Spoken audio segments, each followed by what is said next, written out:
Jemi në një transmetim të drejtë për drejtë të breaking, do të ndalemi në këto momente tek zhvillimet kryesore që lidhen me politikën, veçanërisht me kampin opozitar. Siç është bërë dje gjatë ditës së sotme, kryetari i Partisë Demokratike Berisha ka thirrur në një takim krerët e degëve të Partisë Demokratike për të diskutuar për rezultatin e zgjedhjeve. Kujtojmë se 2 ditë më parë u zhvilluan zgjedhje të pjesshme në 5 njësi vendore, një fitore e thellë e kandidatëve të Partisë Socialiste në këtë proces. Mësohet se aty kryetarët të degëve kanë propozuar jo më protesta, por grevurie të deputetëve, madje dhe familjarëve të tyre, teksa Berisha mësohet se ka propozuar që të bëjnë një herë në javë protestë përpara kuvendit, një format i ngjashëm si kundër e kanë bërë kohë më parë me Bashkinë e Tiranës. Ndërkohë, çfarë po ndodh edhe me komisione të rëndësishme, siç është ai i reformës zgjedhore, por edhe territoriale. Kam kënaqësinë të kem në studio për të diskutuar gjërësisht mbi gjitha këto zhvillime deputetin e Partisë Demokratike Luan Baçi. Mirë se erdhët. Kënaqësi për mua, faleminderit. Zoti Baçi, vetëm para pak minutash na erdhi ky informacion. Është diskutuar sot me zotit Berisha dhe kryetarëve të degëve të Partisë Demokratike se çfarë do të bëhet më tej, si do të jetë aksioni politik. Është propozuar që deputetët dhe familjarët të tyre të hyjnë në grevurie sepse protestat, sipas drejtuesve të degëve, nuk kanë dhënë një efekt. Si e shihni ju këtë propozim? Do të ishit i gatshëm të hynit në grevë? Këto takimet e kryetarëve të degëve, grupit parlamentar, kryesisë, Këshillit Kombëtar janë strukturat Partisë Demokratike, patjetër janë pjesë e takimeve dhe janë shumë të rëndësishme kur to bëhen të thirrura nga kryetari i partisë, profesor doktor Sali Berisha. Më lejojnë të them që në çdo takim që bëhet, në çdo mbledhje, në çdo aspekt analize do t'i quaja, gjithmonë ka propozime nga më të ndryshmet, të shumëllojshmet, të formave nga më të ndryshmet, nga më paqësorët dhe deri më radikalet. Nuk mundem që madje refuzoj të komentoj çdo lloj propozimi që mund të bëhet është në të drejtën e çdo kryetarit të degë, çdo deputeti, çdo antari të Këshillit Kombëtar apo antari kryesisë të bëjë propozime nga më të ndryshmet për mënyrën se si duhet të vazhdojë opozita e Partisë Demokratike. Në një këndvështrim për situatën që ne jemi, për situatën që ekziston në vendin tonë, unë mendoj, dhe jo vetëm unë, por të gjithë duhet shikojmë të keqen aty ku është. Çfarë mazhorancë kemi dhe çfarë qeverisje kemi.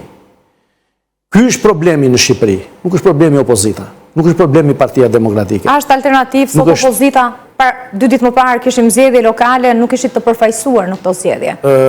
Absolutisht që është alternativa e vetme dhe alternativë e përgjegjshme. Alternativë që nuk përfshihet në zgjedhje? Alternativë që në zgjedhjet e 11 majit në kushte të disfavorshme, në pozita krejt të pabarabarta, ku shteti i bërë njësh me partinë duke sulmuar opozitën dhe duke nxjerrë të gjithë shtetin, duke ngritur në këmbë kundër opozitës, kjo opozit arriti të marrë mbi 520.000 vota dhe të ketë një përfaqësim dinjitoz në kushte skandaloze, në kushte ku një vit para kryetari i Partisë Demokratike i arrestuar me 1 vit në arrest shtëpie për mos a lënë në kontakt me elektoratin dhe me demokratë antarët e Partisë të vet. Parë në këtë këndvështrim dhe nisur nga këto situata dhe këto kushte, patjetër që është alternativë, patjetër që ka bërë një punë, do ta quaja shumë të madhe dhe shumë rezultative për herë të parë brenda pak muajve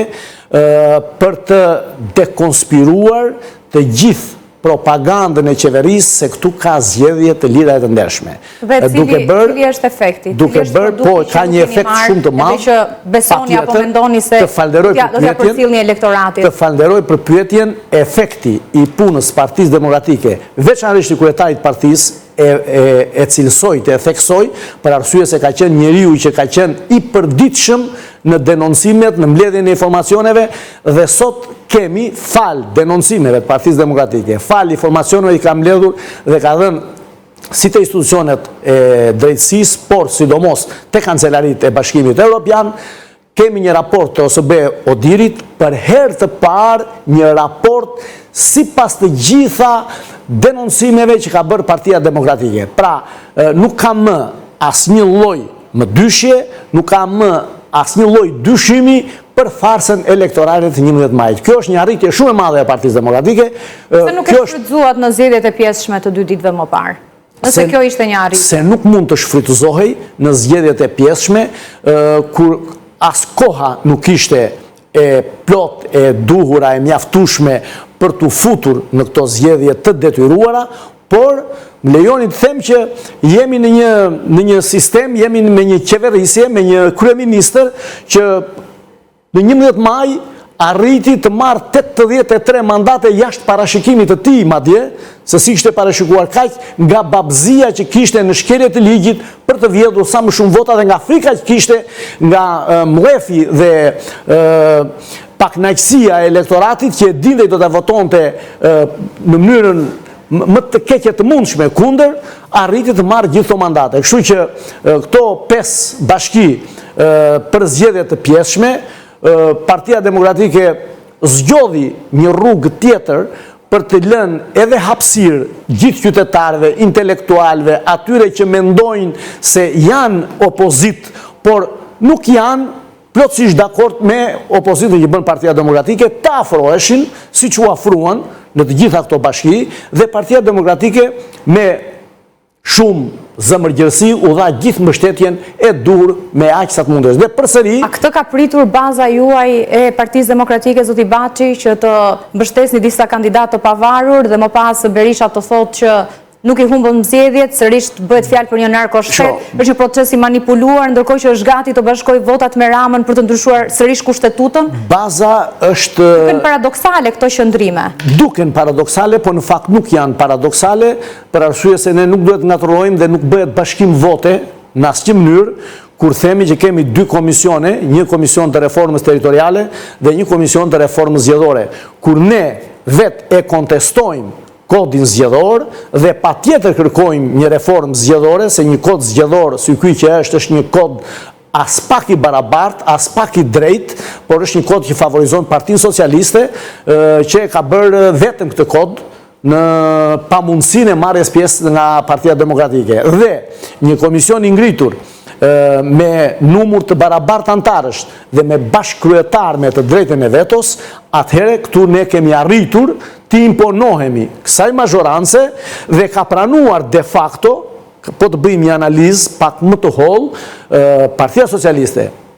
Kryeministri Rama ka pranuar de facto që 11 majin i ka vjedhur zgjedhjet. Se po të ishte kështu, nuk do të pranonte një komision të reformës zgjedhore të barabart, kur ata kanë 83 karton. Mund ta bënte, do me thënë, në raportet që kemi në parlament. Është një kërkesë ndërkombëtare, që reformat të tilla të rëndësishme kanë gjithë përfshirje. Po pikërisht, kjo kërkesë ndërkombëtare vjen për këtë rezultat që është arritur në mënyrën jo të drejtë, pra me zgjedhje të pabarabarta. Pra, numrat në parlament nuk pasqyrojnë realitetin që është në terren.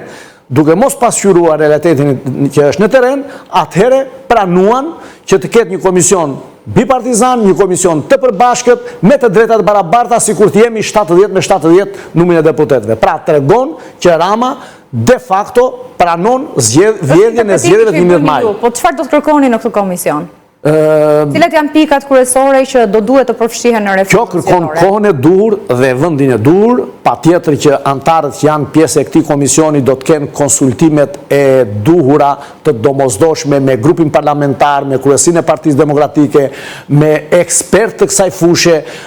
Unë madje do të sugjeroja që të ketë diskutime edhe më të zgjeruar edhe me intelektual, me grupe interesi të tjerë për të bërë një kod zgjedhor të qëndrueshëm dhe jo një kod zgjedhor që t'i shërbej vetëm një palë zgjedhjeve dhe sa mbarojnë zgjedhjet, siç ka ndodhur në ndomë gjatë atyre viteve, dhe sa mbarojnë zgjedhjet me njëherë krijohet komisioni i reformës zgjedhore për të bërë një reformë zgjedhore përsëri për një palë zgjedhje. Këtë nuk do ta dëshiroja, do të doja që kjo reformë zgjedhore të bëhe një kod zgjedhor me gjithë përfshirje, duke qenë që dhe komisioni është i përbërë me numër të barabartë antarësh, me bashkëkryetar me drejt vetos, që të pasqyrohen kërkesat e gjitha grupeve të interesave, edhe të partive të vogla, pra të ketë një kod zgjedhor të qëndrueshëm, ku Shqipëria të bëjë zgjedhje që mos të kontestohen më dhe të jemi dhe ne si gjithë vendet e tjera të Bashkimit Evropian të atje ku duhet vemi. Por më lejoni të shtoj që pak besim kam se edhe komision reformës zgjedhore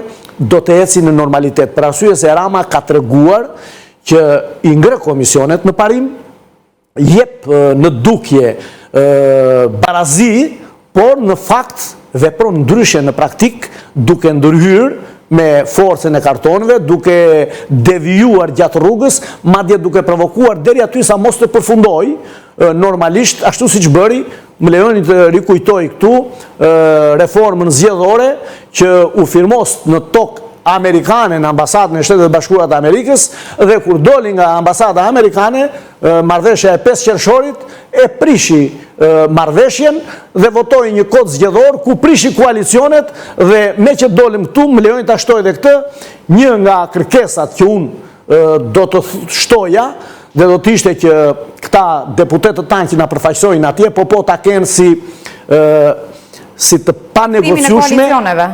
panegociushme kthimin e koalicioneve. Pra, ose të ketë listat 100% të hapura, apo edhe një rishikim të proporcionalit për të pasur ndoshta kombëtar, apo me 2-3 rajone si kundër kanë theksuar jo vetëm përfaqësues të partive të reja, por edhe ekspertë të çështjeve zgjedhore në Shqipëri. Apo kjo nuk i levërdis dy të mëdhenjve? Partisë Demokratike dhe Partisë Socialiste? Jo, nuk besoj se ka munges leverdije këtu. Nuk është leverdi për partitë politike, por duhet jetë për qytetarët. Dhe personalisht, unë këtu flas personalisht, nuk mund të flas në emër të askuj tjetër, po jam për një kod zgjedhor ku qytetarët të kenë të drejtën të votojnë drejt për së drejti deputetët. Qoftë edhe majoritari pastër të jetë, do të ishte akoma më mirë, por edhe një proporcional ku të jetë listë e hapur dhe qytetarët të kenë të drejtën të përzgjedhin përveç se subjektit, të përzgjedhin kandidatin. Madje do të toja që edhe ato lojrat që bën KQZ-ja që duhet votosh edhe subjekt edhe kandidat nuk ka nevojë, se nëse bëre një listë të një subjekti, të votosh kandidatin që do dhe automatikisht ka marrë votën edhe subjekti politik. Do ta pranoj Berisha këtë? Pyetje që duhet bërë Berishës, doktor Berishës, kryetari i partisë, dhe jo mua. Unë personalisht do të isha për një kod të tillë. Dhe këtë e them publikisht, e kam thënë edhe para 2025-s për kodin që hartohej, për reformën që u bë, që të ishte një listë e hapur 100% dhe jo me lista të mbyllura. Nuk kam qenë as pak dakord dhe nuk më duket se doli dhe e suksesshme ajo listë, për arsye se nuk motivoi qytetarët duke mbyllur një pjesë të deputetëve të privilegjuar dhe një pjesë tjetër duke i lënë në listë të hapur. Aq më tepër kur në listën e mbyllur mbyll të gjithë ekipin, të gjithë ata që Partia Demokratike ka investuar për të bërë persona publik gjatë kohës, i mbyll dhe ata nuk kanë mundësi kërkojnë vot edhe si individ personalisht. Dhe ishte përmendur në fakt që në momentin që u mësua lista, se Berisha ka zgjedhur një listë pas 12 majit, për të mos pasur zëra kritik, për të mos i kërkuar atij të mbaj përgjegjësi për këtë rezultat. Edhe sot nuk keni kryer një analizë për rezultatin e zgjedhjeve të 11 majit. U theksua vazhdimisht që pritej raporti përfundimtar i OSB Odirit, pas rreth 5 muaj e gjysmë ky raport doli, ndërkohë që sot pam takimin e parë të Berishës me kryetarët e degëve, por jo me të gjitha strukturat si kundër pritej për të bërë një analizë se pse Partia Demokratike u përfaqësua aty, nëse do të ketë një përgjegjësi të drejtuesve politik, apo pse jo edhe të zotit Berisha si kryetar si kundër e parashikon statuti. Pse? Janë objekt i analizës që do të bëhen tek Partia Demokratike dhe absolutisht mendimi im personal është që analiza fillon që nga lart dhe vazhdon deri poshtë. Të vetmit njerëz që nuk kanë përgjegjësi në këtë situatë të asaj çfarë ndodhi në 11 maj janë demokratët e thjeshtë, antarët e Partisë Demokratike, kryetarët, sekretarët e seksioneve, kryetarët dhe sekretarët e grup seksioneve, gjithë baza e Partisë Demokratike. Janë ata që kanë dhënë maksimumin e tyre të mundshëm. Pjesa tjetër, patjetër që kanë përgjegjësinë e tyre për rezultatin, por asnjëherë mos harrojmë që në një farsë elektorale dhe duke pasur përballë një regjim ku çdo që të ishte, çfarë do që të ishte bërë, regjimi ngelet regjim dhe ati nuk mund të dilet përpara me këto fuqi dhe me këto mundësi që ka një opozit ku çdo qoftë ajo. Përgjegjësi pastaj për vazhdimsinë për pas 11 majit, patjetër që unë jam për prishje të status quo-s, për drejtuesit politik, madje më lejoni të vërtet ta vlerësoj një veprim të drejtuesit politik të Vlorës, zotit Bujar Leskaj, për një veprim që ka bërë, që e ka thënë dhe ka bërë dhe fakt, duke hapur rrugën për të bërë një tjetër drejtim të qarkut të Vlorës, ku ai ka qenë drejtues politik i qarkut, duke thënë që pa tjetër që si një ekip, por të ketë lëvizje dhe të ketë ndryshime. Se nuk po kërkohet të tjerëve të bëjnë të njëjtën gjë, të mbajnë përgjegjësi për rezultatin.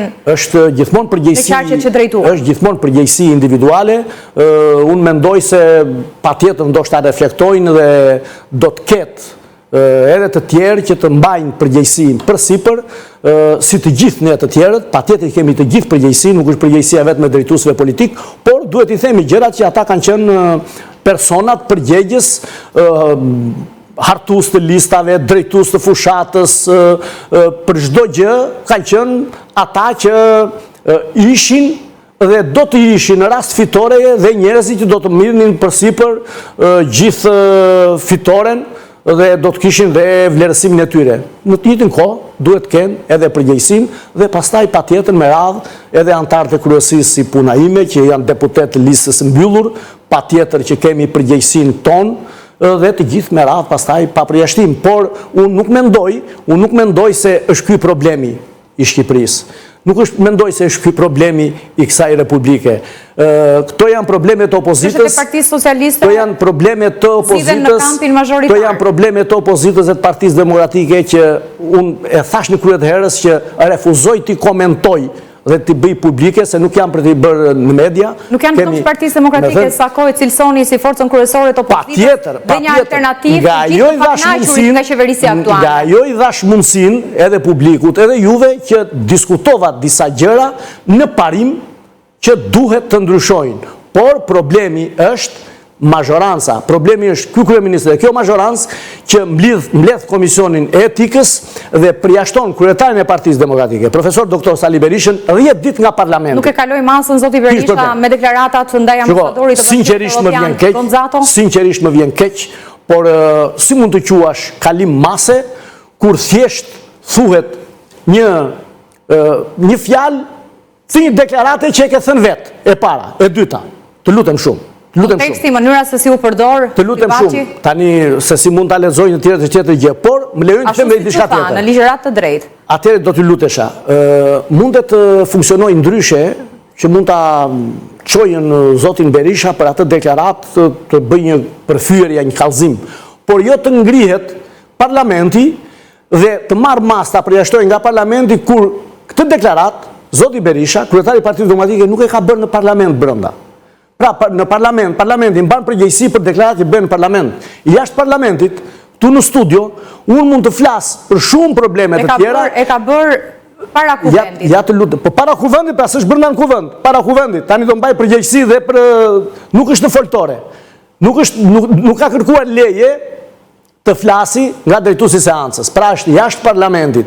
Deklaratat jashtë parlamentit nuk janë objekt i gjykimit, të kalimit të masës, fyerja apo ofendim, që mund të marrë parlamentin në shkyrtim dhe të marrë mas përjashtuese në 10 ditë. Komisioni Evropian, Komisionera për Sërimin Marta Kos. Më vjen keq, por shikojmë sulme të vazhdueshme që i bëhen Partisë Demokratike dhe veçanërisht kryetarit të partisë, zotit Berisha, për ta shmangur në parlamenti, kam thënë shpesh herë, i trëmben dhe i friksohen punës së Sali Berishës, ndershmërisë së Sali Berishës, energjisë të Sali Berishës, argumentit që jep Sali Berisha dhe duan mos ta kenë përballë. Është shumë e thjeshtë situata dhe duhet t'i themi gjërat ashtu siç janë. Do të merrni pjesë në komisionin në vijim apo jeni të tërhequr? Sot zonjë unë kam qenë në mbledhjen e komisionit deri në këtë moment që erdha këtu tek juve. Tek arsimi. Tek komisioni i arsimit. Komisioni i posaçëm për territorialen dhe po patjetër, komisionet që marrin pjesë tani janë komisionet e përhershme parlamentare, ndërsa komisioni i reformës territoriale dhe komisioni i reformës zgjedhore nuk janë komisionet e përhershme. Aty jeni në bojkot? Janë, po kush e ka thënë këtë pra? Nga që nuk morën pjesë sot kolegët tuaj tek territorialja. Nuk e di si informacion, nuk e kam si informacion, por nuk absolutisht që derisa marrin pjesë te komisionet e përhershme parlamentare, është e pakuptueshme që të bëhet pyetja se do të mynë pjesë në Komisionin e Reformës Territoriale apo Komisionin e Reformës Zgjedhore, kur kemi dhënë dakordsinë në Parlament për të ngritur komisione dhe aq më tepër kur në ato komisione kemi 50% të drejtë, janë vetëm ato 2 komisione që Partia Socialiste nuk vendos dot me votën e vet, nuk ka shumicë aty, s'është mazhorancë. Aty është 50 me 50. Ne marrim pjesë në këto komisione që me forcën e kartonit ata na rrëzojnë çdo lloj propozimi apo çdo lloj sugjerimi që ne bëjmë. Pra parë në këtë vështrim nuk mendoj se ka dhe fjalën bojkot, Partia Demokratike e ka hequr fare nga agenda, pavarësisht padrejtësisë, pavarësisht. E përdori kreu i grupit 2 ditë më parë, pasi u mësua edhe përjashtimi për 10 ditë i zotit Berisha. Ishte një njoftim zyrtar i shpërndar nga Bardhi. Nuk e di. Një komunikim në fakt edhe për ju që zot merrni pjesë deri në zhvillimin e mbledhjes së grupit. Nuk është bojkot, duke thënë që dita e hënë do të jemi në një mbledhje ku do të diskutohet për problematikat dhe deri sa të bëhet mbledhja, nuk kemi kohë të vemi në komisione. Normal që do ishim tek mbledhja e grupit. Kështu që nuk ka vend për bojkot, tu ka një strategji të Partisë Demokratike, ka një strategji të Partisë Demokratike, ne i kemi provuar bojkotet me 10 herë të formave nga më të ndryshmet, nuk kanë qenë rezultative, pavarësisht se edhe pjesëmarrja që ne bëjmë në komisione apo në parlament është një lloj sikur mos të jemi aty, pra quhet bojkot me prani brenda për arsye se ne s'ne japin të drejtën e fjalës. Ndërpresin diskutimet në mënyrë më të paimagjinueshme, Dafina. Sinqerisht, nuk e bëni njëherë një pyetje vetes të marrë vesh edhe publiku, edhe nga televizioni juaj i nderuar, që është e drejtë që mos të diskutohet ligji për barazinë gjinore, por e kaluan pa diskutim, është e drejtë. Përse i trëmben transparencës me publikun, ku ne të thoshnim fjalën tonë dhe ata fjalën e tyre dhe të bindin publikun se kush kishte të drejtë? Se nuk e përdorën të komisionin si një frenim për këtë draft, tashmë ligj? Të bojkotonim komisionin për këtë, do me thënë të vemi për... Jo, nuk ishte në bojkot. Pse aty nuk e ngritët si shqetësim që për këtë çështje të ftohen grupet të tjera interesi, të bëhet një diskutim, debat i gjerë përpara se të kalojë në kuvend? Po patjetër pra shkërkuar fuqishëm kjo situatë që ju thoni. Ditën që shkoj në kuvend dhe kemi para reagim në fakt. Jo, ka qenë ditë më para kur ky ligj, ky ishte projekt ligj dhe këta zotërit e kthyen në ligj, po diskutohesh, po e mbani në mënyrë të fshehtë, nuk po e nxirrni fare as nasirtarët, madje me paturpsinë më të madhe, me një hipokrizi dhe me një djallëzi të paimagjinueshme që vetëm këta mund ta kenë, në këto ditë që ata do të kalonin këtë ligj, përcaktonin në rendin e ditës rreth 20 çështje, 22 çështje, ku po të bëje një llogari me minutat që kishte për të folur mazhoranca dhe opozita në çdo pikë, i binte që të bëje 15-16 orë debat. Dhe çfarë bënin? E çojnë deri në orën 10. 15 pika keni pasur në 3-4 javët e fundit, duke qenë se kemi transmetuar një pjesë të mirë të punimeve të kuvendit në transmetim të drejtë për drejtë, kemi përcjellë edhe për audiencën, kështu që nuk ishte vetëm në këtë rast. Të kishte 15 apo 20 pika në fakt. Pikërisht pra nuk ishte vetëm në këtë rast, po të thash dhe pak më parë që ka qenë dhe në raste të tjera, se e përdorën edhe për institucionet e pavarura, se nuk donin që të kishtin pyetje, të kishte përgjigje, të kishte diskutime, për t'i kaluar për ciptazi, për t'i kaluar formalisht, provokojnë çdo ditë te seancat parlamentare për të krijuar incidente të paqëna dhe për të larguar nga kuvendi, pasi panë që ne nuk bënim më bojkotin dhe nuk u ikte më loja që ne të na nervozonin, të na provokonin, ja të lutem. Më lejoni ta çoj deri në fund. Dhe nuk i arritën dot që ne nuk dilim më nga parlamenti, por rinim aty, atëherë filluan të iknin vetë nga parlamenti. E kupton paturpsinë e tyre, pra iknin vetë dhe ndërprisin diskutimet pa mbështetur në asnjë nën të rregulluar. Lejoni të shtojnë diçka tjetër. A e dini juve që në çdo seancë në fund të rendit të ditës ka një seancë jashtë rendit të ditës, ka një çështje jashtë rendit të ditës për zgjedhësit. Ta kanë një muaj e gjysmë që nga data 27 tetor, kur ishte ditë e hënë dhe ishte dita për zgjedhësit, e anulluan fare dhe morën këto institucionet e pavarura për t'i kaluar formalisht, nuk e bën asat ditë dhe s'kanë bërë asnjë ditë, nuk lejojnë më që të diskutohet për çështjet e zgjedhësve. Pra, shkelje rregullores me të dy këmbët, në seancën e fundit që anulluan dhe diskutimin për barazinë gjinore, unë kam dalë dhe kam kërkuar Peleshit, kisha problem shqetësues nga zgjedhësit për të folur, dhe më tha që nuk lejohet. Pra, këtë duhet diskutojmë ne, këtë duhet diskutojmë në çdo studio televizive. Unë kam marrur sot me plot respekt dhe e dija mirë që në disa studio televizive gjithmonë thiren dhe debati brenda Partisë Demokratike. Çfarë do bëni? Ku keni vajtur? Pse jeni kështu? Pse s'keni bërë analizë? Po kjo, po ajo. Nuk erdha në fakt, ndaj ju përgjigja shumë pyetjeve tuaja, ju përgjigja me respekt, por me kufi dhe gjithmonë diskutimin po ta sjell tek mazhoranca që dhe ju të fokusoni se ky është shqetësim për qytetarët. Një shqetësim shumë i madh se është vendosur diktatura de facto, vetëm nuk e kemi të ligjëruar.